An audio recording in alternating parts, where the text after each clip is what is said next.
అలాగే నిల్చొని దేవుని వాక్య భాగాన్ని చదువుకుందాం.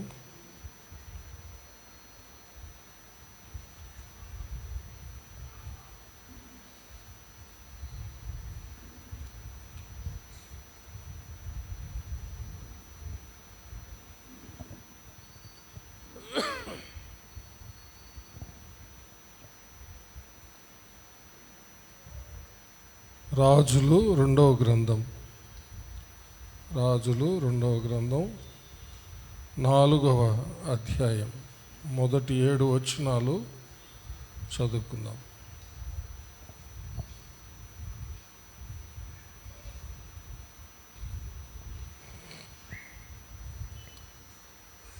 పాత నిబంధన పుస్తకం 308వ పేజీ. రాజులు రెండవ గ్రంథము 4వ అధ్యాయము మొదటి నుంచి 7వ వచనం వరకు. అంతటా ప్రవక్తల శిష్యులలో ఒకని భార్య, నీ దాసుడైన నా పెనిమిటి చనిపోయెను, అతడు యెహోవా యందు భక్తి గలవాడై ఉండినని నీకు తెలిసే ఉన్నది. ఇప్పుడు అప్పులవాడు నా 2 కుమారులు తనకు దాసులుగా ఉండుటకై వారిని పట్టుకొని పోవుటకు వచ్చి ఉన్నాడని ఎలీషాకు మొర్రపెట్టగా, ఎలీషా, నా వలన నీకేమి కావలెను? నీ ఇంటిలో ఏమి ఉన్నదో అది నాకు తెలియజెప్పుము అనెను. అందుకామె, నీ దాసురాలనైన నా ఇంట్లో నూనె కుండ ఒకటి ఉన్నది, అది తప్ప మరేమీయూ లేదు అనెను. అతడు, నీవు బయటికి పోయి నీ ఇరుగు పొరుగు వారందరి యొద్ద దొరకగలిగిన వట్టి పాత్రలన్నిటినీ ఎరవు పుచ్చుకొనము. అప్పుడు నీవు నీ ఇంటిలోనికి వచ్చి నీవును నీ కుమారులను లోపల ఉండి తలుపు మూసి ఆ పాత్రలన్నిటిలో నూనె పోసి నిండినవి ఒక తట్టున ఉంచుమని ఆమెతో సెలవీయగా, ఆమె అతని యొద్ద నుండి పోయి తానును కుమారులను లోపల నుండి తలుపు మూసి కుమారులు తెచ్చిన పాత్రలలో నూనె పోసెను. పాత్రలన్నీ నిండిన తరువాత ఇంకా పాత్రలు తెమ్మని ఆమె తన కుమారునితో చెప్పగా, వాడు మరేమీయూ లేవని చెప్పెను. అంతలో నూనె నిలిచిపోయెను. ఆమె దైవజనుడైన అతని యొద్దకు వచ్చి సంగతి తెలియ చెప్పగా, అతడు, నీవు పోయి ఆ నూనెను అమ్మి నీ అప్పు తీర్చి మిగిలిన దానితో నీవును నీ పిల్లలను బ్రతుకుడని ఆమెతో చెప్పెను. దేవుడు తన పరిశుద్ధ వాక్యమును మన ఆత్మీయ మేళ నిమిత్తమై మన వెనుకడిలో దీవించునుగాక. ఆమేన్. దయచేసి కూర్చోండి.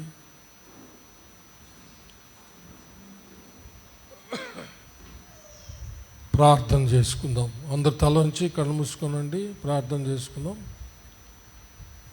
మహాపరిశుద్ధుడు అయిన మా ప్రియ పరలోకపు తండ్రి, దయగలిగిన మా దేవ యెహోవా, మీకు వందనములు, స్తుతులు, స్తోత్రములు చెల్లిస్తున్నాము.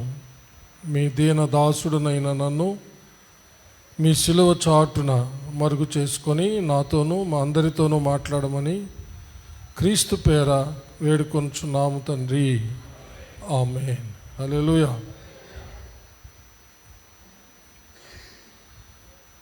ఎలీషా ప్రవక్త శిష్యుల్లో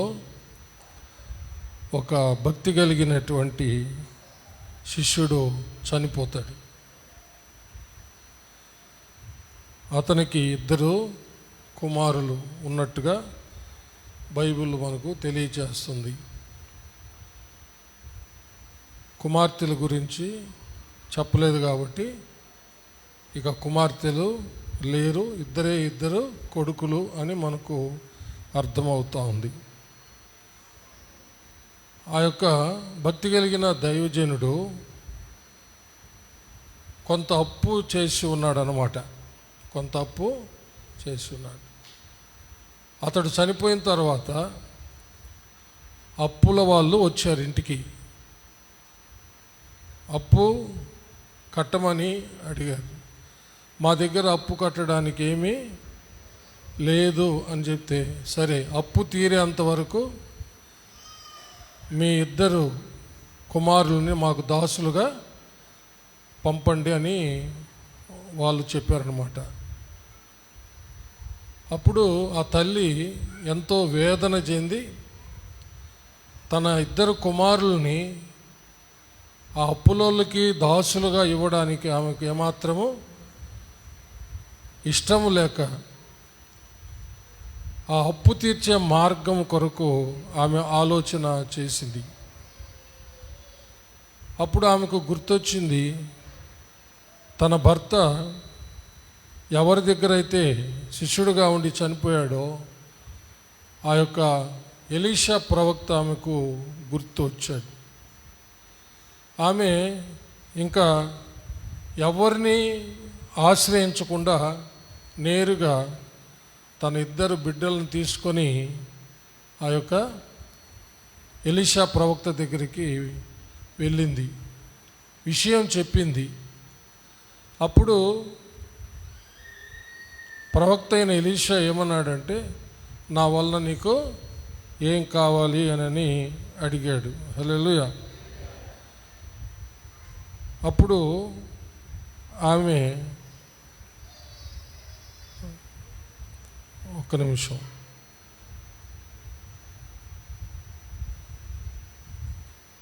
ఎలీషా 2వ వచనం చదువుతాం. ఎలీషా, నా వలన నీకేమి కావలెనో, నీ ఇంట్లో ఏమి ఉన్నదో అది నాకు తెలియజెప్పుము అన్నాడు.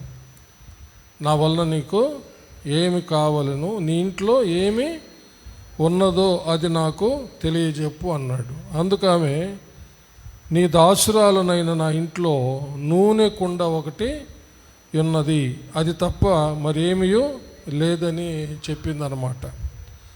అప్పుడు దైవజనుడు ఏం చెప్పాడంటే, నీవు బయటికి పోయి నీ ఇరుగు పొరుగు వారందరి యొద్ద దొరకగలిగినటువంటి ఖాళీ పాత్రలన్నీ తెచ్చుకోమని చెప్పాడు, బదులు తెచ్చుకోమన్నాడు. అప్పుడు నీవు నీ ఇంట్లోనికి వచ్చి నీవును నీ కుమారులను లోపలికి పోయి తలుపు మూసేసుకొని ఆ పాత్రలన్నిట్లో నూనె పోసి నిండినవి ఒక తట్టున ఉంచుమని చెప్పాడు. అదే ప్రకారము వారు వెళ్ళి ఇరుగు పొరుగు వారి దగ్గర దొరకగలిగినటువంటి ఖాళీ పాత్రలన్నీ తెచ్చుకున్నారు. దైవజనుడు ప్రవక్త చెప్పినట్టుగా గదిలోకి వెళ్ళి తలుపు మూసి వాళ్ళ దగ్గర ఉన్నటువంటి ఆ చిన్న నూనె పాత్రలో నుంచి నూనె పోయడం ప్రారంభించారు. ఒక్కొక్క పాత్ర నిండిపోతూ ఉంది, పక్కన పెడుతూ ఉన్నారు. 2 బిడ్డలు వాళ్ళ అమ్మకు సహాయం చేస్తూ ఉన్నారు. అలాగూ పాత్రలన్నీ నిండిపోయినాయి. ఇంకా తెమ్మని చెప్పింది, ఇంకా లేవని చెప్పారు. ఎప్పుడైతే పాత్రలన్నీ అయిపోయాయో ఆ నూనె కూడా ఆగిపోయిందన్నమాట. అప్పుడు ఆమె మరలా దైవజనుని దగ్గరికి వెళ్ళి జరిగిందంతా చెప్పింది. దైవజనుడా, నువ్వు చెప్పినట్టు మేము చేశాము, అన్ని పాత్రలు నూనెతో నిండిపోయాయి అని చెప్పిందనమాట. అప్పుడు దైవజనుడు ఏమన్నాడంటే, నీవు పోయి ఆ నూనెను అమ్మి నీ అప్పు తీర్చుకో, మిగిలిన దాంతో నీవు నీ పిల్లలు బ్రతకండి అని చెప్పాడనమాట.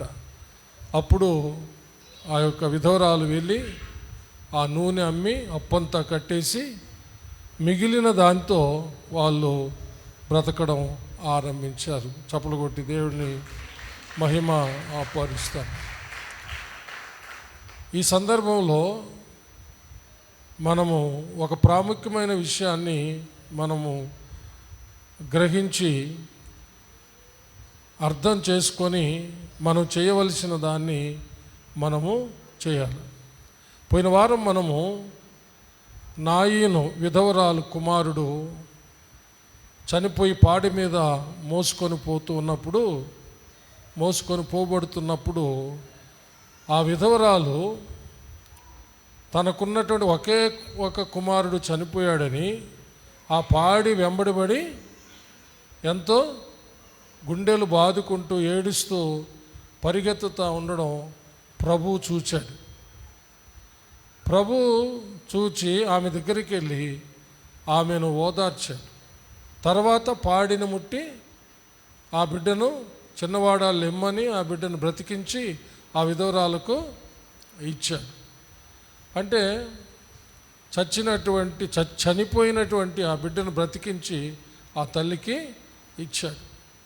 దాన్ని బట్టి మనము ఒక అమూల్యమైనటువంటి ఆలోచన పరిశుద్ధాత్మ ద్వారా తీసుకున్నాం. ఎంతోమంది ఆత్మీయంగా చనిపోయిన వాళ్ళు ఈ లోకంలో ఉన్నారు. అంటే పాపం చేస్తున్న వాళ్ళందరూ ఆత్మీయంగా చచ్చిపోయి ఉన్నారని, వాళ్ళని మనము బ్రతికించుకోవాలి దేవుని ద్వారా అని తెలుసుకున్నాం. కాబట్టి వాళ్ళు ఆత్మీయంగా చచ్చిన వాళ్ళందరినీ దేవుడు బతికించాలంటే ఆ విధవరాల్లాగా ఏడ్చేటటువంటి తల్లులు తండ్రులు కావాలి అని తెలుసుకున్నాం. ఆ విధంగా మనం ఏడ్చినట్లయితే, ఏడ్చి ప్రార్థన చేసినట్లయితే, ఆ రోజు శరీరధారిగా ఈ భూమి మీద ఉండి ఆయా ప్రాంతాలు సంచరిస్తూ దేవుని రాజ్య సువార్త ప్రకటిస్తూ రోగులు ఎల్లరినూ స్వస్థపరుస్తూ దయ్యాలు పట్టిన వాళ్ళ నుండి దయ్యాలని వెళ్ళగొట్టి విడుదల చేస్తూ సూచక్రియలు అద్భుతాలు అద్భుత ఆశ్చర్య కార్యాలు చేస్తూ సాతాను చేత బంధించబడి పీడించబడుతున్న వారందరినీ విడిపిస్తూ సంచరిస్తున్నటువంటి దేవుని సొంత కుమారుడు మన ప్రియమైన ప్రభు ఆ నాయన అనే ఊరు గవినికి వచ్చి చూచి ఆ కార్యాన్ని చేశాడు. అయితే ఇప్పుడు ఆయన శరీరధారిగా మన మధ్య లేడు, ఆత్మస్వరూపిగా మన మధ్య ఉన్నాడు. హల్లెలూయా.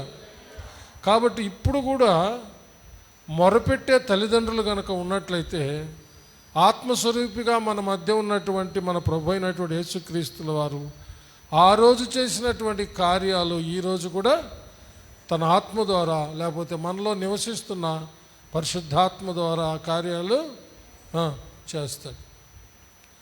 అయితే మనము ఎంతవరకు స్పందిస్తున్నాం, వింటున్నాము, కానీ ఎంతవరకు మనము వాక్యానికి స్పందించి పరిశుద్ధాత్మదేవుడు మనకు బోధిస్తున్న ప్రకారం మనలను చేయమన్న ప్రకారము మనము చేస్తున్నాము ఒకసారి మనం పరిశీలన చేసుకోవాలి. వింటూ ఉన్నాం, దేవుడు మనతో మాట్లాడుతూనే ఉన్నాడు, చాలా స్పష్టంగా మాట్లాడుతూ ఉన్నాడు.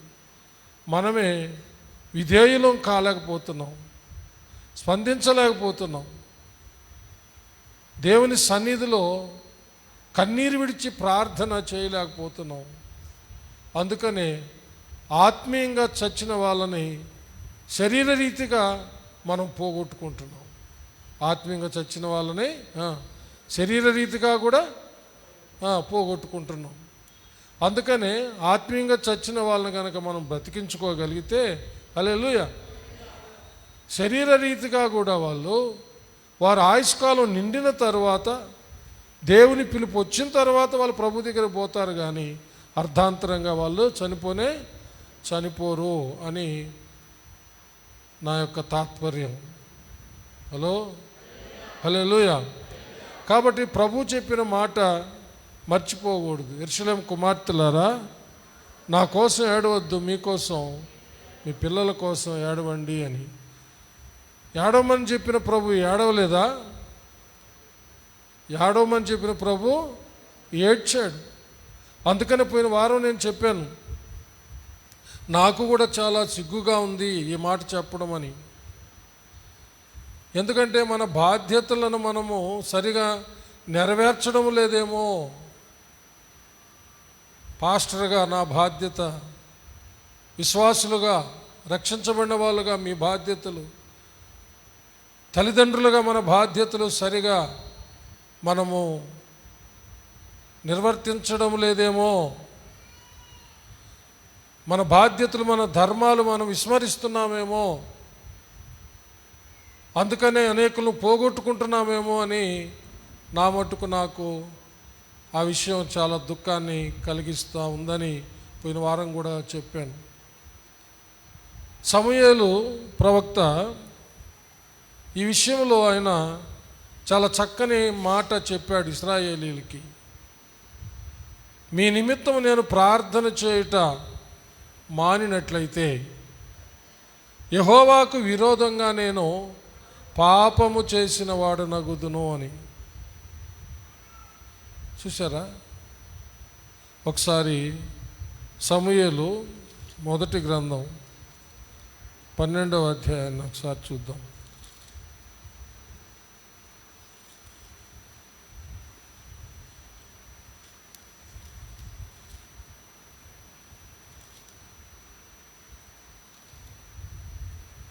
ఇరవై 23వ వచనాన్ని చదువుతాం. నా మట్టుకు నేను మీ నిమిత్తము ప్రార్థన చేయుట మానుట వలన యెహోవాకు విరోధముగా పాపము చేసిన వాడు నగుదును, అది నాకు దూరమగునుగాక. కానీ శ్రేష్టమైన చక్కని మార్గమును మీకు బోధింతును అన్నాడు. అంటే సమూయేలు ప్రవక్త తన ధర్మాన్ని తను నెరవేరుస్తున్నట్టుగా ఆయన స్పష్టంగా చెప్తున్నాడు ఇశ్రాయేలీలకి. అలాగే మనం ఆలోచించాలి. ఒకవేళ ప్రార్థన చేస్తే ఏదో తాత్కాలికంగా ఏదో చేస్తున్నామంటే చేస్తున్నాము అన్నట్టుగా ఉందేమో. యాకోబు లాంటి ప్రార్థన, సమూయేలు ప్రవక్త లాంటి ప్రార్థన, హల్లెలూయా, పరిశుద్ధ బైబిల్ గ్రంథంలో ప్రార్థనా పరులైనటువంటి మోషే, అహరోను వాళ్ళు చేసినటువంటి ప్రార్థన మనం చేస్తున్నామో లేదో మనం పరిశీలన చేసుకోవాలి. ఇకనైనా మన జీవితాల్లో మనకు కళ్ళు తెరుచుకోవాలి, కళ్ళు తెరవాలి. చపలు కొట్టి దేవుణ్ణి మహింపడదాం. ఫుల్లుగా తిని మత్తుగా నిద్రపోవడం కాదని ఈ ఉపవాస ప్రార్థనలో మరొకసారి మీకు నేను జ్ఞాపకం చేస్తున్నాను. ఎందుకు మనము భోజనం తినకుండా దేవుని సన్నిధిలో ఉపవాసంతో కనిపెడుతున్నాము అంటే మనము మత్తు నుండి విడుదల కలిగి ప్రార్థన చేయడానికి. అందుకే మనం ఆహారము ఉపవాస దినమున తినడం మాని ప్రార్థన చేసేది. అయితే ఉపవాసం అనే దానికి అక్షరార్థం ఏమిటంటే భోజనం మానడం అని కాదు, దేవునికి దగ్గరగా ఉండడం అని దాని యొక్క అక్షర అర్థం. ఉపవాసము దేవునికి దగ్గరగా ఉండడం అని అక్షరార్థం. అది భోజనం మానడము అనేది ఉపవాసం అని కాదు, దేవునికి దగ్గరగా సమీపంగా మనము వాసము చేయడం, నివసించడం అని. అయితే ఎందుకు ఈ భోజనము మానుతామంటే ఈ మత్తును తగ్గించుకోవడానికే. హలో, చురుకుతనం కోసమే, ఆకలితో ప్రార్థన చేసేదాని కొరకే ఇది మనం చేస్తాం. కాబట్టి ఇది అవసరం. మనము వారమంతా తింటూనే ఉంటే, సంవత్సరాల తరబడి తింటూ ఉంటే మత్తుగా ఉండి మన శరీరాన్ని పెంచుకుంటూ ఆకలి దప్పికలతో ప్రార్థన చేయలేకపోతే ఎన్నో ఘోరాతి ఘోరమైన పరిస్థితులను ఎదుర్కోవాల్సి వస్తుంది. ప్రియులారా, గత వారం కూడా చెప్పాను, మళ్ళా చెప్తున్నాను. ఇప్పుడు మనం చదివిన వాక్య భాగం కూడా ఉన్న విషయం అదే. ఆ తల్లి ఆవేదన, తన 2 కుమారుల్ని ఆ యొక్క అప్పులోళ్ళకి దాసులుగా పంపడం ఆ తల్లికి ఇష్టం లేదు, ఏమాత్రం ఇష్టం లేదు. ఎలీషా ప్రవక్త దగ్గరికి వెళ్ళి మొరపెట్టిందంట. తెలుగు బైబిల్లో మొరపెట్టారు అని ఎక్కడైతే రాయబడిందో అది కన్నీటితో మొరపెట్టారని, కన్నీటితో అడిగారని అర్థం, కన్నీటితో చెప్పారని అర్థం. హల్లెలూయా. ఇంగ్లీష్ బైబిల్లో క్రై అంటు ద లార్డ్ అని ఉంటుంది. హల్లెలూయా. కన్నీటితో దేవునికి ప్రార్థన చేశారు అని. చప్పలు కొట్టి దేవుని మహింపడు.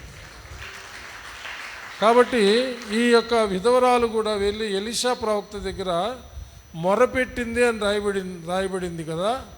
అంటే ఆమె కన్నీటితో ఆయనకు చెప్పుకుంది. హల్లెలూయా. ప్రవక్తకు చెప్పండి, కన్నీటితో చెప్పుకుంది అన్నమాట. హల్లెలూయా.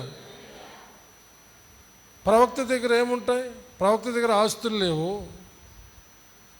ప్రవక్త దగ్గర మిద్దెల మేడలు లేవు. దేవుని యొక్క పిలుపుకు తను తాను అప్పగించుకొని నిజమైనటువంటి ప్రవక్త పని చేస్తున్న వాళ్ళు వీళ్ళు. తను ఎంతో ఆస్తిపరుడు. ఎవరు? ఎలీషా ప్రవక్త చాలా గొప్ప ఆస్తిపరుడు. అన్నిటినీ వదిలేసి ఏలియాతో కూడా వచ్చేసాడు. చప్పులు కొట్టి దేని మహింపడు. ఏలియా ప్రవక్త పోయి దేవుడు నిన్ను పిలుస్తున్నాడని చెప్పిన వెంటనే అతడు సమస్తాన్ని వదిలిపెట్టి ఇంటికెళ్ళి విందు చేసేసి ఏలియా ప్రవక్తతో కూడా తమ ఆస్తులు, తమ ఎద్దులు మొత్తం ఏమైతే కలిగి ఉన్నాడో అంత గొప్ప శ్రీమంతుడు ఎలీషా ప్రవక్తగా వచ్చేసాడు అన్నమాట. చప్పలు కొట్టి దేవుణ్ణి.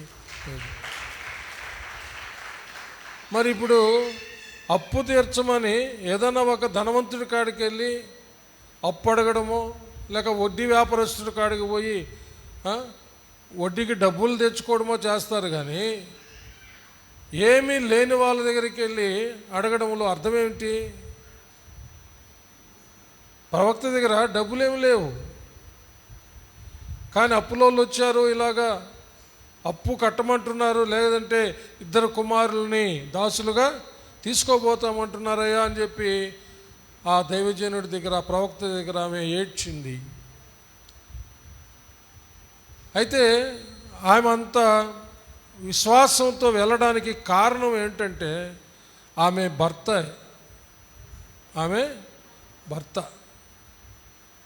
అంటే ఆ దైవజనుడైనటువంటి ఎలీషాతో, ఆ ప్రవక్తతో తన భర్త జీవిస్తున్నటువంటి కాలంలో ఆయన భక్తిపరుడైనటువంటి శిష్యుడని రాయబడింది. తన భర్త ఎంత భక్తిపరుడుగా జీవించాడో, ప్రవక్త శిష్యుల్లో అతను ఒక మంచి శిష్యుడిగా ఎలాగూ జీవించాడో ఆమె బాగా ఎరిగినటువంటిది. అంటే ప్రవక్త యొక్క నడిపింపు, ప్రవక్త యొక్క పరిపాలన కింద హల్లెలూయా చక్కగా నడిపించబడిన ఒక భక్తి కలిగినటువంటి శిష్యుడు అన్నమాట. అలాంటప్పుడు ఈ అప్పు ఎందుకు చేయాలనిపిస్తుంది కదా. అంత భక్తి కలిగినటువంటి దైవజనుని యొక్క శిష్యుడు అప్పు ఎందుకు చేశాడంటే, అప్పు చేయడం అనేది అవసరతను బట్టి సహజమేనని బైబిల్ కూడా చెప్తుందన్నమాట. హల్లెలూయా. దేవుడు కూడా చెప్పాడు, అప్పు అడిగిన వాళ్ళకి అప్పిమ్మని, అప్పిమ్మని చెప్పాడు. బేదలకు అప్పిస్తే యెహోవాకు అప్పించినట్టు రాయబడింది. అంటే బేదలు తిరిగి అప్పు తీర్చలేరు కదా. అయితే దేవుడు వారి అప్పు తీర్చేస్తాడని చెప్పాడు అన్నమాట. అంటే దేవుడు కూడా దాని విషయం చెప్పాడు.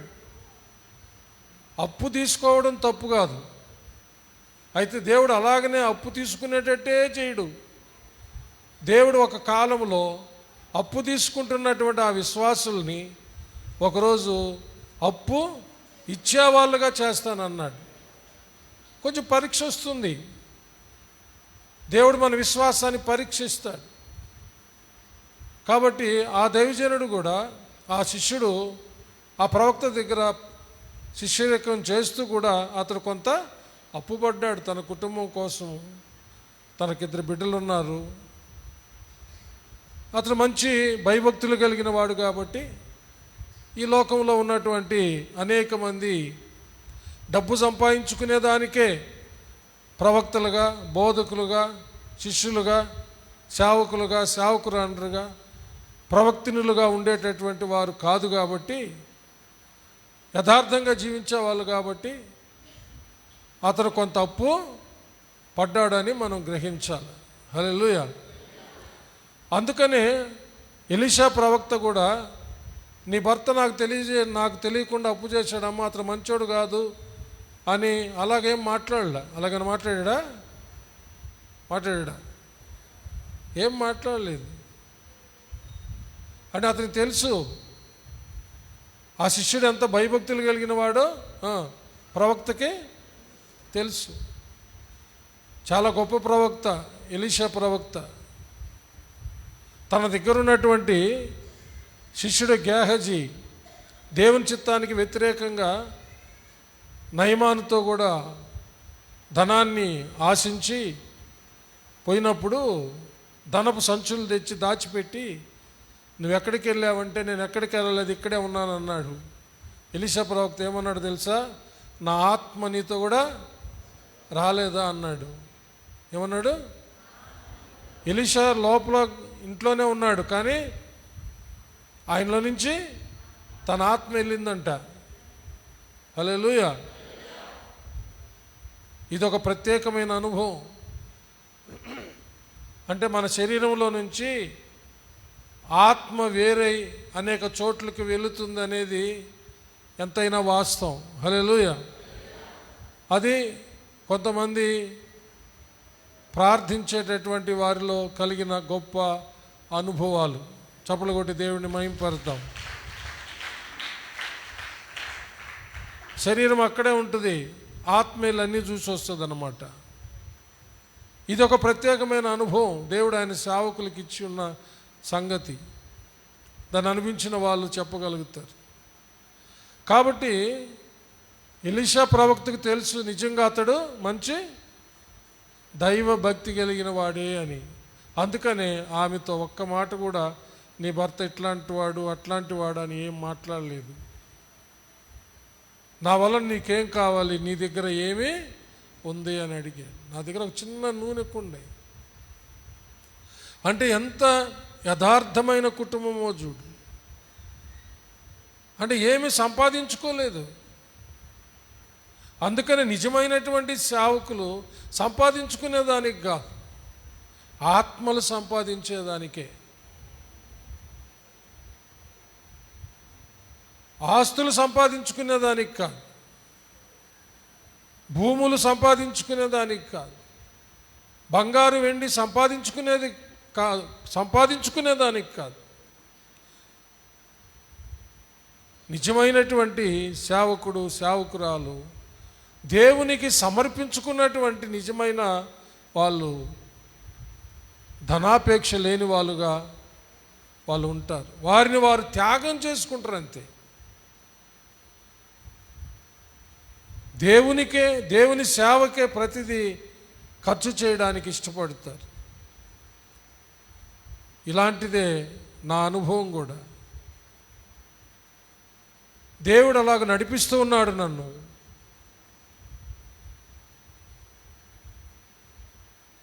నేను కూడా కొంత అప్పున్నాను ఇంకా అంటే మీరు ఆశ్చర్యపోతారు. కానీ ఒక రోజున అప్పు ఇచ్చేవాడుగా చేస్తాడని నేను విశ్వసిస్తున్నా. హల్లెలూయా. దేవునికి మహిమ కలుగును గాక. చప్పలు కొట్టి దేవుడిని మహింపడు. కానీ దేవుడు ప్రతి నెల ఏది కొదువు లేకుండా సంఘ పరిచర్యకి, కుటుంబానికి కట్టవలసిన డ్యూస్ అన్నిటికీ ఏది కూడా కొదువు లేకుండా ప్రతి నెల దేవుడు పోషిస్తున్నాడు అనేది మాత్రం వాస్తవం. బ్యాంక్ అకౌంట్స్లో ఏదో చిల్లర తప్పితే, అంటే 100 రూపాయల లోపు బ్యాంక్ అకౌంట్స్లో ఉంటాయి అంతే. నెలాఖరులో చూస్తే అంత అయిపోయి చిల్లర ఉంటుంది అన్నమాట. నమ్మరు ఎవరు. దైవజనులు నిజంగా దేవుని సేవకు పిలువబడి దేవుని సేవ చేసే వాళ్ళ పరిస్థితి అదే. అలాగని దరిద్రులు కాదు. దేవుడు ఆ సమయానికి ఆ సందర్భానికి సమయోచితమైన సహాయం దేవుడు చేస్తూ ఉంటాడు అంతే. హల్లెలూయా. చప్పలు కొట్టి దేవుణ్ణి మహిమ పరుస్తాం. ఈ యొక్క చనిపోయిన ఈ శిష్యుడు కూడా అలాంటి వాడే. అందుకని అతను అప్పుపడ్డాడు. అతను అంత భక్తి కలిగిన వాడు. ఇంట్లో కూడా ఏమీ లేవు, అమ్మి కట్టడానికి ఏమీ లేవు. సరే అమ్మా, నీ ఇంట్లో ఏమున్నాయో అవన్నీ ఎత్తుకుపోయి అమ్మేసి కట్టేపోనని చెప్పొచ్చు ఆయన. కానీ ఎలీషా ప్రవక్తకు తెలుసు ఆ ఇంట్లో ఏమీ లేవని తెలుసు. ఆయన అడిగాడు, ఏముంది నీ ఇంట్లో? ఆమె యథార్థంగా చెప్పింది, నా ఇంట్లో ఏమీ లేవు, ఒక నూనె, చిన్న నూనె కుండ మాత్రమే ఉంది అని. హల్లెలూయా. అప్పుడు దైవాలోచన చెప్పాడు ఆయన. చప్పలు కొట్టి దేవుడిని మహింపడ్డాడు.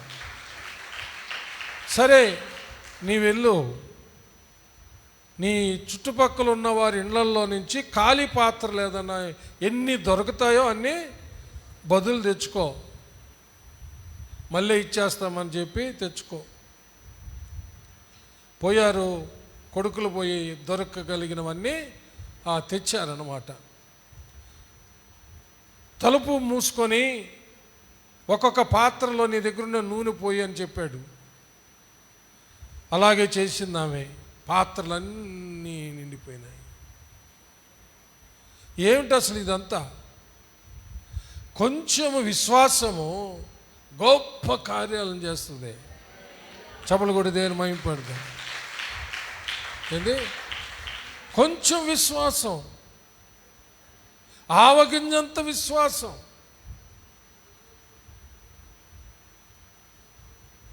దేవుడు అన్నాడు, ఆవగింజంత విశ్వాసం చాలు.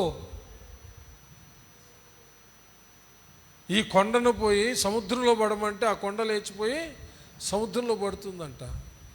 ఆవగింజంత విశ్వాసం అంటే కొద్దిపాటి విశ్వాసం ఉన్నా కూడా చాలు, నీ జీవితంలో అవి గొప్ప కార్యాలను చేస్తాయి. ఇక్కడ కొంచెమే ఉంది నూనె, అది కొద్దిగా సరిపడిన విశ్వాసాన్ని అది చూపిస్తుంది. చప్పలు కొట్టి దేవుని మహింపడు. నాకేం తెలియదు, నేనేం పెద్ద ఎదిగిన దాన్ని కాదు, నా విశ్వాసం మాత్రము, నా భక్తి ఏమాత్రము,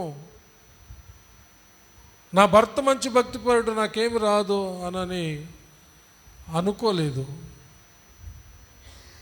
తన భర్త యొక్క పాలన ఇంట్లో ఆమెను అంత గొప్ప విశ్వాసిగా చేసింది. చప్పలు కొట్టి దేవుని మహిమ. లేకపోతే ఆమెకు ఆ విశ్వాసం లేకపోతే ఏంటి దైవజనుడా, ఏదో ఒక 10 లక్షలు ఇస్తారేమో అని నేను వచ్చాను అప్పులు కట్టుకోవడానికి, నా దగ్గర ఏముందని అడుగుతారు, నూనె కుండ, చిన్న నూనె కుండ ఉందంటే పోయి వాళ్ళ వీళ్ళని అడిగి కుండలు, ఖాళీ కుండలు తెచ్చుకోమంటారు, నూనె పోసేది ఏంది, నిండేది ఏంది, నిండినవి పక్కన పెట్టేది ఏంది అని అడిగి ఉండాలా.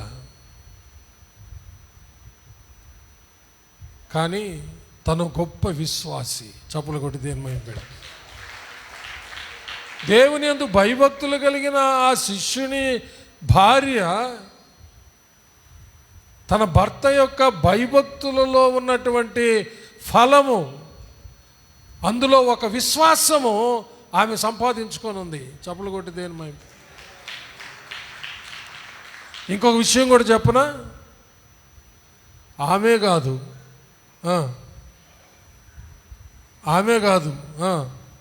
ఇద్దరు కుమారులు కూడా విశ్వాసంలోనే ఉన్నారు. ఇదేంది మమ్మీ, ఖాళీ కుండలు తెచ్చేది ఏంది, ఈ కొద్ది నూనె పోసేది ఏంది అని పిల్లలు మాట్లాడచ్చు కదా. వాళ్ళు కూడా ఏం మాట్లాడలే, నైనా పోయి ఖాళీ పాత్రలు తీసుకురాపోండి అంటే. మీకు నా మనవి, ఈ సందర్భంలో ఆమె కానీ ఆమె బిడ్డలు కానీ అంత విశ్వాసమును విత్తడానికి కారణం చనిపోయిన ఆ భక్తి కలిగిన శిష్యుడు. చప్పలు కొట్టి దేవుని మహింపడు. అతడు ఎంత భక్తి కలిగిన వాడు. ఆయన భార్యని, ఆ బిడ్డల విశ్వాసాన్ని చూస్తే మనకు తెలుస్తుంది అతడు ఎంత విశ్వాసం కలిగిన వాడో, ఎంత భక్తులు కలిగిన వాడో. ఆయన భార్యను, బిడ్డలను చూస్తే తెలుస్తుంది. మనం ఇంకా ఆ స్థితికి చేరలేదు. హలో, ఆ స్థితికి చేరలేదు ఇంకా. నా మటుకైతే నేను కూడా ఆ స్థితికి ఇంకా చేరలేదు. ఎందుకంటే నన్ను ప్రశ్నించటానికి ఒకడు ఇంకా దూరంగా ఉన్నాడు. నా కొడుకుల్లో కొడుకు, చిన్న కుమారుడు. నువ్వంత ఘనంగా ప్రసంగాలు చేసుకుంటున్నావే, నీ చిన్న కొడుకు సంగతి ఏందని అడిగిన వాళ్ళు కోకోళ్ళు ఇంతకుముందు. ఇప్పుడు కూడా ఏదైనా మాట్లాడితే నన్ను అడిగేదానికి ఒక అవకాశం అనేది వాడు ద్వారా కలిగింది. అంటే నా పరిపాలనలో, నా నడిపింపులో, నా భయభక్తుల్లో అంత సంపూర్ణత ఇంకా రాలేదేమో.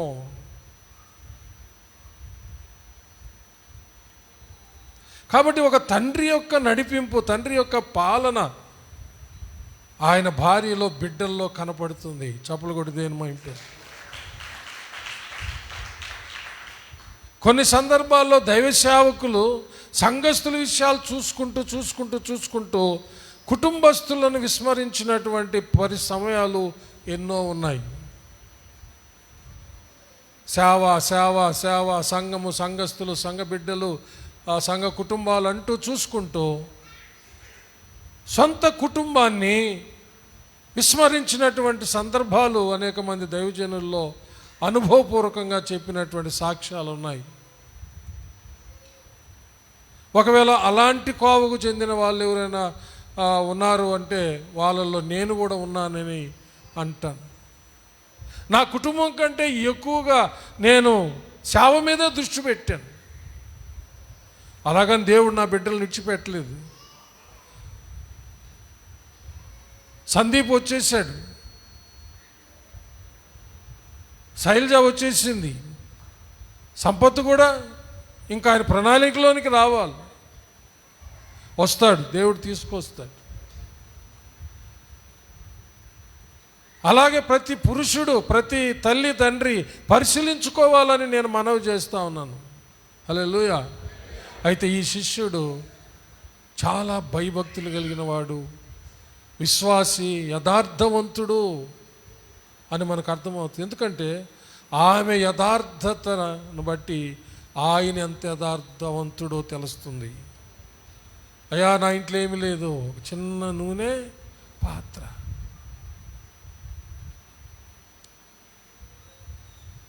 నిజంగా బైబిల్ ఏం చెప్తుందంటే 84వ కీర్తన 11వ వచనంలో యథార్థవంతులకు దేవుడు ఏ మేలు చేయక మానడంట. చప్పలు కొట్టి దేవుణ్ణి మహింపరుస్తాం.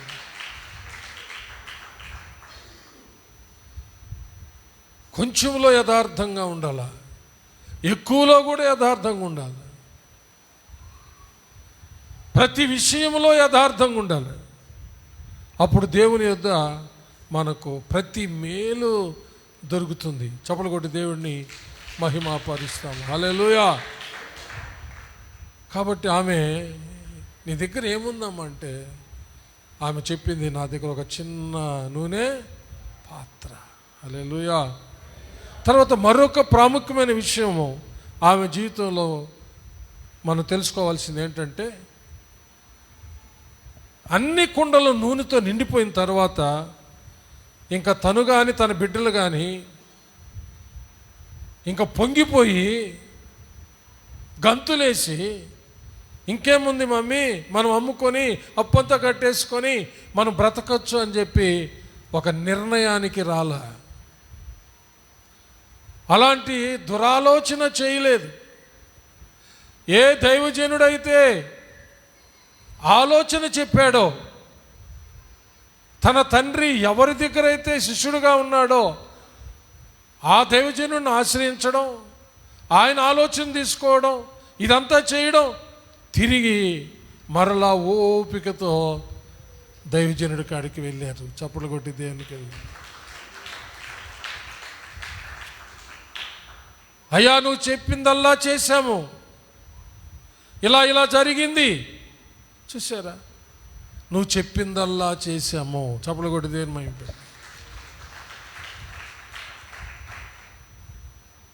వెనక వాళ్ళు చప్పట్లు కొట్టడం లేదు, మీకు వినబడుతుందా? వెనకున్న వాళ్ళకి వినబడుతుందా? ఏమన్నది? నీవు చెప్పిందల్లా మేము చేసాం. మన హృదయం మేము చేయబెట్టుకొని మనం ఇప్పుడు ఆ మాట చెప్పగలమా? ఓ దేవా, నువ్వు చెప్పిందల్లా మేము చేశాము, చేస్తున్నాము అని. నోవహును గురించి కూడా పరిశుద్ధాత్మ దేవుడు ఏమి రాయించాడంటే, దేవుడు సెలవిచ్చిన యావత్తు చేసి ముగించాడంట. నోవహు అట్లు చేసెను, దేవుడు సెలవిచ్చిన యావత్తు చేసి ముగించాడంట. మన జీవితాలు ఎలా ఉన్నాయి? మన జీవితాలు అనేక లోటుపాట్లు ఉండడానికి కారణాలు ఏమిటి? ఒక్కసారి ఆలోచన చేయాలని నేను ఈ రాత్రి మనవి చేస్తూ ఉన్నాను. ఏమాత్రం పొంగిపోలేదు, అతిశయించలేదు. ఇంకా దైవజనుడి కాడికి ఎందుకులేమ్మా, అమ్మేసుకుంటాం, అప్పు కట్టేస్తాము, మిగిలిన దాంతో బ్రతికిపోతాం అనుకోలే. మరలా దైవజనుడి కాడికి వెళ్ళారు. మళ్ళా ఆయన ఆలోచన తీసుకొని ఆయన చెప్పిన ప్రకారం వచ్చి ఆ నూనె అమ్మి అప్పు కట్టారు. మిగిలిన దాంతో వాళ్ళు బ్రతకడం ఆరంభించారు. చప్పలు కొట్టి దేవుణ్ణి మహిమపరుస్తారు. దైవజనుల ద్వారా, దేవుడు అభిషేకించినటువంటి దైవజనుల ద్వారా, దేవుడు నిన్ను ఏ సంఘ కాపరికి అప్పగించాడో, ఏ సంఘ కాపరి ద్వారా నీవు బోధించబడాలని, హెచ్చరించబడాలని, ఆదరించబడాలని, ఏ ఆలోచన అయినా దేవుని ఆలోచన తీసుకోవాలని నిన్ను ఏ సంఘ కాపరి చేతికి అప్పగించాడో,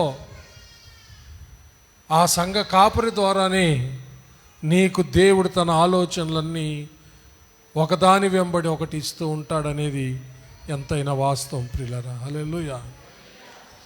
ఇది కూడా ఒక ఆలోచన ఇందులో ఉంది. ఆ యొక్క విధవరాలు తన భర్త ఎక్కడైతే శిష్యుడుగా ఉన్నాడో అక్కడికే వెళ్ళింది ఆమె. చప్పలు కొట్టి దేవుని మహింపడ్డా. చాలామంది చేసేది ఏమిటంటే, సంఘ కాపరి ద్వారా ఆలోచన తీసుకోకుండా ఎవరెవరినో చూచి భ్రమపడి వాళ్ళ దగ్గరికి వెళ్ళిపోయి ఆలోచనలు అడుగుతూ ఉంటారు, దర్శనాలు అడుగుతూ ఉంటారు, ప్రార్థన చేసి మీకేం కనబడిందని అడుగుతుంటారు, దేవుడు ఏమన్నా చెప్పాడా చెప్పండి అని అడుగుతుంటారు. సోది చెప్పే వాళ్ళని అడిగినట్టుగా, చిలక ప్రశ్న వాళ్ళని అడిగినట్టుగా, ఏం చీట్ వచ్చింది, ఏమైనా చెప్పాడా దేవుడు? ప్రతి ఆదివారం దేవుడు వాక్యం ద్వారా చెప్పేది వినరు. శుక్రవారము దేవుని సంఘ కార్యక్రమాలు జరిగేటప్పుడు పాస్టర్ ద్వారా వచ్చే వాక్యం వినరు.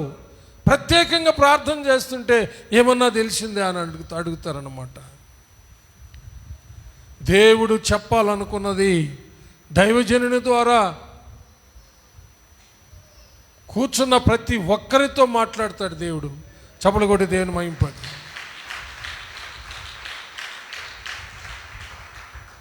అందరి హృదయాలు తెలుసు ఆయనకి. ప్రతి ఒక్కరితో మాట్లాడతాడు దేవుడు. ఎవరెవరికి కావలసినటువంటి ఆలోచన దేవుడు తన ఆత్మ ద్వారా అందరికి ఇస్తాడు. ఈడ నిలబడి మాట్లాడుతున్నది పాస్టర్ గారే, కానీ కనబడినటువంటి ఆత్మదేవుడు మాట్లాడుతున్నాడు అనేది వాస్తవం. హల్లెలూయా. ఆయన అందరి హృదయాలు ఎరిగిన వాడు, అందరితో మాట్లాడతాడు. హల్లెలూయా. హెచ్చరిక అవసరమైన వాళ్ళకి హెచ్చరిక, ఆదరణ అవసరమైన వాళ్ళకి ఆదరణ, ఓదార్పు అవసరమైన వాళ్ళకి ఓదార్పు, స్వస్థత అవసరమైన వారికి స్వస్థత, విడుదల అవసరమైన వాళ్ళకి విడుదల. ఏది అవసరమో ఎరిగిన దేవుడు ఆయన ఆ అవసరత కొరకై నిన్ను అవసరత తీర్చడానికి ఆయా రీతులుగా నిన్ను దర్శిస్తాడు. చప్పులు కొట్టి దేనిమై ఉంటుంది. ఈ ఆలోచనలు ఆమె తీసుకొని వచ్చి ఆ విధంగా చేసి తన 2 కుమారుల్ని కాపాడుకోగలిగింది. పిల్లరా, ఆమె సమస్య అప్పు కాదు. చెప్పడమా గట్టిగా. ఆమె సమస్య అప్పు కాదు, కుమారులని పోగొట్టుకోకూడదు. అది ఆమె సమస్య. అప్పులోళ్ళు కుమారుల్ని దాసులుగా పట్టుకోబోతామన్నారు. అది ఆమెకు బాధ. తన బిడ్డలను దాసులుగా వారికి ఇచ్చేయడం ఆమెకి ఇష్టం లేదు. సైతానికి దాసులుగా ఇవ్వడం నువ్వు ఇష్టపడుతున్నావేమో. దయ్యాలకి నీ బిడ్డల్ని దాసులుగా ఇవ్వడం, బలిగా ఇవ్వడం నువ్వు ఇష్టపడుతున్నావేమో. సైతానికి, దురాత్మల దయ్యాలకి, చీకటి శక్తులకి, చీకట్లో జీవిస్తున్న వాళ్ళకి నిన్ను, నీ బిడ్డల్ని ఆహుతి చేసుకోవడానికి నువ్వు ఇష్టపడుతున్నావేమో. తమాషాగా వదిలేస్తున్నావేమో. నువ్వు కూడా వాళ్ళతో కలిసి ఎంజాయ్ చేస్తున్నావేమో ఈ లోకరీతిగా. జాగ్రత్త సుమా, నిన్ను నువ్వు పోగొట్టుకుంటావేమో. నీ ఇంట్లో ఉన్న వాళ్ళను నువ్వు పోగొట్టుకుంటావేమో. కానీ ఈ విధవరాలు మాత్రం తన బిడ్డలను దాసులుగా ఇవ్వడానికి ఏమాత్రం ఆమెకి చెప్పడమ్మా ఇష్టము లేదు. అందుకనే ఆమె నేరుగా దైవజనుడైనటువంటి ఎలీషా ప్రవక్తకి వెళ్ళింది. దేవుడు నీకు ఇచ్చిన బిడ్డల్ని నువ్వు పోగొట్టుకోకూడదు. నేను పోగొట్టుకోకూడదు, మనం పోగొట్టుకోకూడదు.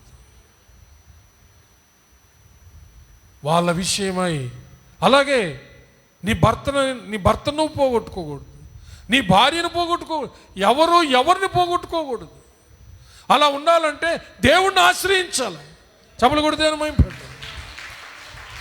దేవుణ్ణి ఆశ్రయించాలి. దేవుని పాదాలు పట్టుకోవాలి.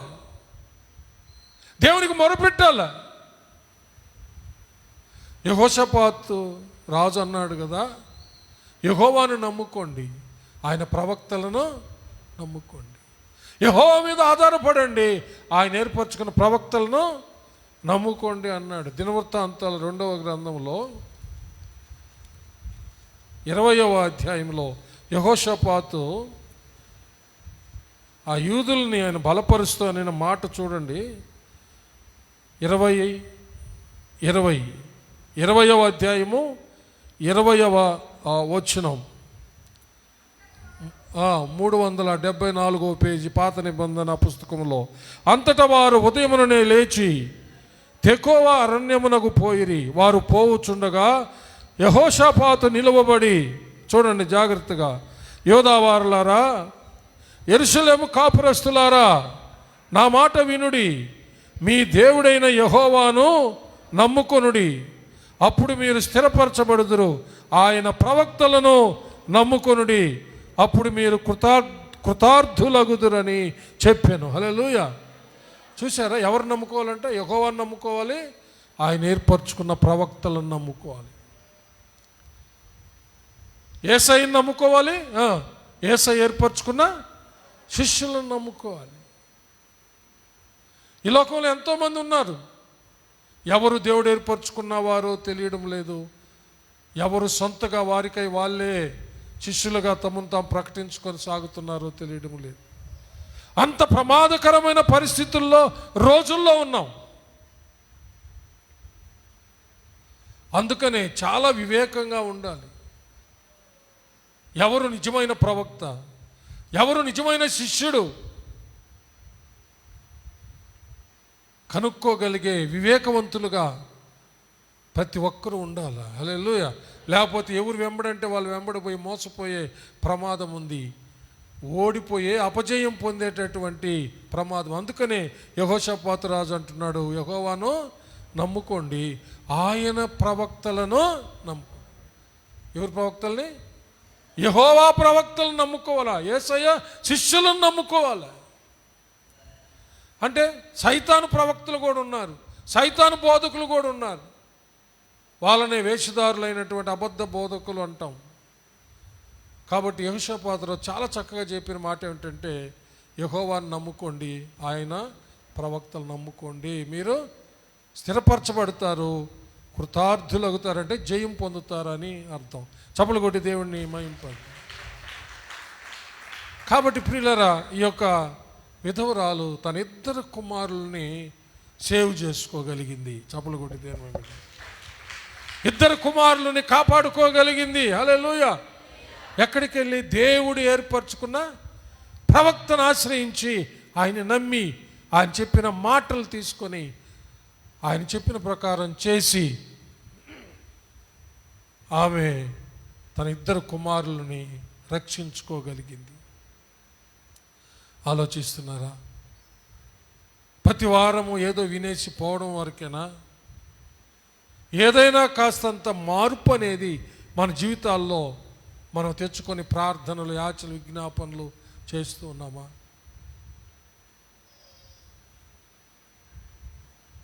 పోయిన వారం కూడా చెప్పాను మీకు, ఒక విషయం గురించి ప్రార్థన చేస్తే అది నెరవేర్చబడే వరకు పట్టు విడవకూడదు అని. ఒక రక్షణ లేని బిడ్డ కోసం ప్రార్థిస్తుంటే ఆ బిడ్డ రక్షించబడే వరకు ప్రార్థన మానకూడదు. ఒక రక్షణ లేని భర్త ఒక ఇంట్లో ఉంటే ఆ భార్య అతను రక్షించబడే వరకు ప్రార్థన చేయట మానకూడదు. అలాగే ఎవరైనా సరే ప్రార్థన చేయడం ఆరంభిస్తే ఇంకా తప్పనిసరిగా పొందుకునేంత వరకు పట్టుదలతో ప్రార్థన చేయాలి. హల్లెలూయా. దేవుని చిత్తమైతే వచ్చే వారం యాకోబు పట్టును గురించి మనం ధ్యానించుకుంటాం. దయచేసి ఏమైనా కాస్త అర్థమైందా? ఈ విధవరాలు తన కుమారులను ఎలా రక్షించుకోగలిగిందో, ఆమె బాధ తొలగిపోయింది. తన బిడ్డలు తన ఇంట్లోనే నిలిచారు.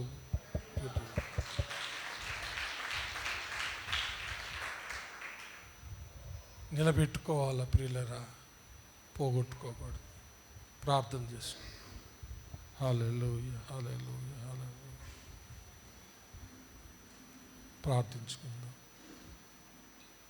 హల్లెలూయా, హల్లెలూయా, హల్లెలూయా. మోకరించండి, లేకపోతే నిలబడండి.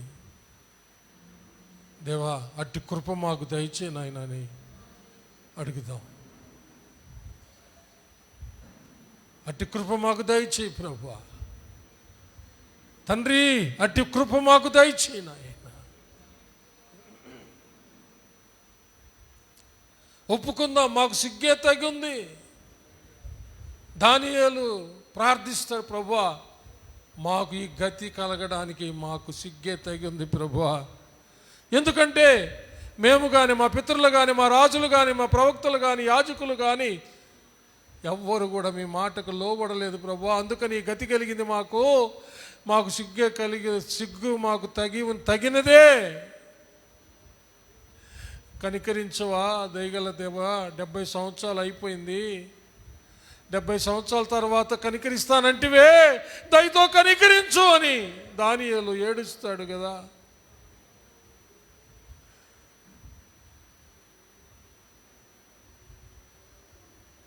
ప్రార్థించండి అమ్మా, ప్రార్థించండి. 2 నిమిషాలైనా మీకోసం, బిడ్డల కోసం ప్రార్థించండి.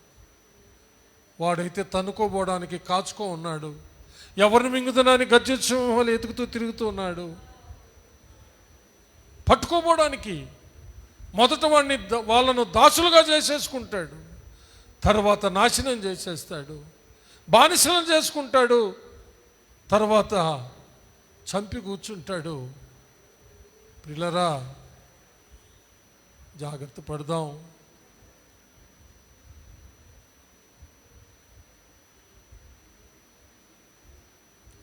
ప్రార్థించుకుందాము. అలాగే ఎవరికి వాళ్ళు ప్రార్థన చేసుకుంటునే సమయంలో సోదరుడు సుకుమార్ మనలను ప్రార్థనలో నడిపిస్తాడు. దయచేసి అందరూ ప్రియులరా, ఏదో వినేసి పోతున్నాం అనేది కాకూడదు. ఇంకా కొద్దిపాటి విశ్వాసం గొప్ప కార్యాలు చేస్తుందని నమ్ము. విశ్వాసంతో ప్రార్థన చేయి, విశ్వాసంతో ప్రార్థన చేయి, పేరు పెట్టి మరి ప్రార్థన చేయి.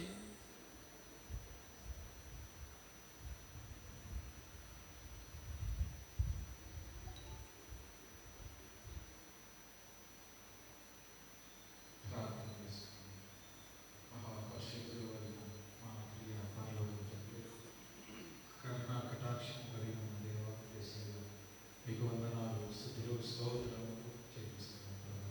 స్తోత్రం ఈ రాత్రి ప్రభా, ఆయన మమ్మల్ని ప్రేమించి ఆయన ప్రభా మీరు మాతో ఆయన మాట్లాడినటువంటి ప్రభా ఈ యొక్క ఆయన వాక్కుల కొరకై మీకు స్తోత్రము చెల్లిస్తున్నాం ప్రభా. మీకు వందనాలు. ఆయన తల్లిదండ్రులుగా ఉన్న మేము ఆయన బాధ్యతలు లేని వారుగా ఆయన మేము ప్రవర్తిస్తూ ఆయన ప్రభా మా బిడ్డలలో ప్రభా ఆయన ప్రభా పోగొట్టుకునే వాళ్ళుగా ఆయన మేము ఉన్నాం ప్రభా. ఆయన ఆత్మీయంగా చంచల స్థితిలో ఎంతో మంది ఆయన ప్రభా ఆయన మా వాళ్ళు ఉన్నారు ప్రభా. ఆయన వారి కోసం మేము ప్రార్థన చేయకుండా, వారి కోసం ఆయన మీ సన్నిధికి వచ్చి ఆయన ఉపవాసం మొదలుపెట్టకుండా ప్రభా బాధ్యత లేని వారుగా మేము తీరుస్తూ ఉన్నాం. వారు ఆయన ఆత్మీయంగా చచ్చిన వారి స్థితిలో ఉండి ఆయన శరీర రీతిగా కూడా ఆయన వారు చనిపోతూ ఉన్నారు ప్రభా. మేము చూస్తూ ఉన్నాం ప్రభా. ఆయన ప్రభా ఆయన విధురాలు ఆయన ప్రభా తన కుమారుడు చనిపోయినప్పుడు ఆయన ఆమె ఏడుస్తూ ఉన్నప్పుడు ఆయన ప్రభా ఆమె చూచినైనా ఆమె ఓదార్చినైనా ప్రభా చనిపోయిన బిడ్డల ప్రభా తిరిగి లేపినైనా తిరిగినైనా ఆయన విధురాలు మీరు అప్పగించారు. మీకు స్తోత్రాలు చూపిస్తున్నాం ప్రభా. తన బిడ్డను పోగొట్టుకోలేదు ఆయన, తిరిగి సంపాదించుకున్నది దేవా. మీకు స్తోత్రాలు అయినా ప్రభా. ఆయన మా జీవితాల్లో కూడా ఆయన ప్రభా ఆయన తల్లిదండ్రులుగా ఆయన ప్రభా ఆయన ప్రభా విశ్వాసులుగా ఆయన ప్రభా సంఘ కాపులుగా సేవకులుగా ఆయన ప్రభా ఆయన మా మట్టుకునైనా ప్రభా మేము కూడా ఆయన మీ సన్నిధిలో అయినా ప్రభా ఆయన ప్రభా సమయంలో ప్రభా స్తోత్రం అయిన ప్రభా ఆయన ప్రార్థన చేసి ఆయన ప్రభా స్తోత్రం అయిన ఎవరిని పోగొట్టుకోకుండా ప్రభా ఆయన మేము కాపాడుకోవడానికి అయినా మీ కుటుంబాలు దయచేయమని ప్రార్థన చేసిన ప్రభా సహాయం చేయనైనా సహాయం చేయ ప్రభా. మీకు స్తోత్రాలు అయిన ప్రభా. అయినా ప్రభా అయినా ప్రభా అయినా ప్రభా ఎలీషా ప్రవక్త యొక్క శిష్యుల్లో అయినా భక్తి కలిగిన శిష్యుడు అయినా ప్రభా. అయా ప్రభా తన భార్య ఆయన తన ఇద్దరు బిడ్డలు ఆయన ప్రభా ఆయన పోగొట్టుకునే పరిస్థితి వచ్చినప్పుడు అయినా అయా ఆయన ప్రభా శిష్యుల దగ్గరకు వచ్చి అయినా ఎంతో మరిపెట్టుకున్నప్పుడు ప్రభా స్తోత్రం అయిన ప్రభా. అయినా ప్రభా ఆయన ప్రవక్త ద్వారా ప్రభా ఆమె తన బిడ్డలు పోగొట్టుకోకుండా అయినా ప్రభా ఆమెలో ఉన్న విశ్వాసాన్ని బట్టి ప్రభా ఆయన ఆ దైవజనుడు నైనా ప్రభా ఆ యొక్క భక్తిలోనే ప్రభా శిష్యుడు యొక్క నైనా ప్రభా భక్తిని బట్టి ఆ కుటుంబంలోనైనా ప్రభా ఆ బిడ్డల విషయంలో భార్య విషయంలోనైనా ఆయన మీరు ఆ భక్తిని ఆ యొక్క విశ్వాసాన్ని ప్రభా మీరు ఆయన కలుగజేసిందైనా ప్రభా. తన బిడ్డలు పోగొట్టుకోకుండా అయినా ప్రభా ఆమె కాపాడుకున్నట్లుగా అయినా ప్రభా మా జీవితంలో కూడా అయినా అయ్యా మా బిడ్డలు పోగొట్టుకోకుండా అయినా మా రక్త సంబంధం పోగొట్టుకోకుండా ఆయన మా ఆత్మలు పోగొట్టుకోకుండా ప్రభా అయినా మీ సన్నిధిలో ప్రభా అయినా ప్రభా అయినా ప్రార్థన చేయడానికి మీ కుటుంబాలు దయచేయండి అయినా ప్రభా. మీకు స్తోత్రం అయినా స్తోత్రం ప్రభా ఆయన సహాయం చేయనైనా 10 దినాలు అయిపోతున్నాం ప్రభా అయినా బాధ్యత లేని వాళ్ళగా అయిపోతున్నాం ప్రభా. ఆయన సభ్యులు అంటున్నాడు ప్రభా నా మట్టుకు నేను మీ నిమిత్తం యెహోవాకు ప్రార్థన చేయక మానినట్లయితే నేను పాపమగును గాక, అది నాకు దూరమగును గాక ప్రభా. స్తోత్రం అయినా ప్రభా. మేము ఎల్లప్పుడూ అయినా ప్రభా ప్రార్థన చేస్తున్నాయినా మా వాళ్ళందరూ కూడా బ్రతికించుకోవడానికి సహాయం చేయనైనా ప్రభా. మీకు స్తోత్రాలు స్తోత్రాలు అయినా ప్రభా. అనుగ్రహించినైనా మీ సన్నిధిలోనైనా ప్రభా నైనా మరిపెట్టినైనా మీ సన్నిధిలోనైనా ప్రభా చురుకుదనంతో ఉపవాసం ఉండినైనా ప్రార్థన చేసుకోవడానికి సహాయం చేయనైనా అందరూ రక్షించుకోవడానికి ప్రబోధించినైనా మీకు స్తోత్రం. ఎవరిని పోగొట్టుకోకుండా అయినా దుష్టుగా వాటిని ప్రభా దొంగిలించుకుని పోకుండా ప్రభా వాటి నాశనంగా వాటి చేసుకోకుండా అవును ప్రభా సన్నిధిలోనైనా ప్రార్థన చేసుకుని వారందరూ విడుదల చేసుకోవడానికి అవసరమైన ప్రభా ప్రార్థన జీవితం అందరికి దయచేయమని ప్రార్థన చేస్తున్నాం ప్రభా. నైనా బాధ్యత కలిగిన తల్లిదండ్రులుగా సేవకులుగా మేము ఉండడానికి నైనా మీ కుటుంబాలను దయచేయనైనా మీకు స్తోత్రం అయినా స్తోత్రం ప్రభా. సహాయం చేయనైనా సహాయం చేయనైనా పరిశుద్ధాత్మ దేవ వాక్యాన్ని బట్టి ప్రభా లోబడి విధేయత కలిగి నాయన ప్రభా అయ్యా ప్రార్థన చేయడానికి మీ కృప మాకు దయచేయమని ప్రభా స్తోత్రం నాయన స్తోత్రం ప్రభా మీ నామదైన స్తోత్రం మమ్మల్ని అందరినీ అప్పగించుకుంటూ అటు ప్రార్థన జీవితం నాయన అటు వాక్యానుసారమైన జీవితం మా అందరికి దయచేయమని ప్రభా స్తోత్రాలు నాయన మీ నామదైన స్తోత్రం నాయన మమ్మల్ని అందరినీ అప్పగించుకుంటూ యేసయ్య పరిశుద్ధ నామంలో ప్రార్థన చేసి స్తుతించి అడిగి వేడుకొనుచున్నాము పరమ తండ్రి. ఆమేన్.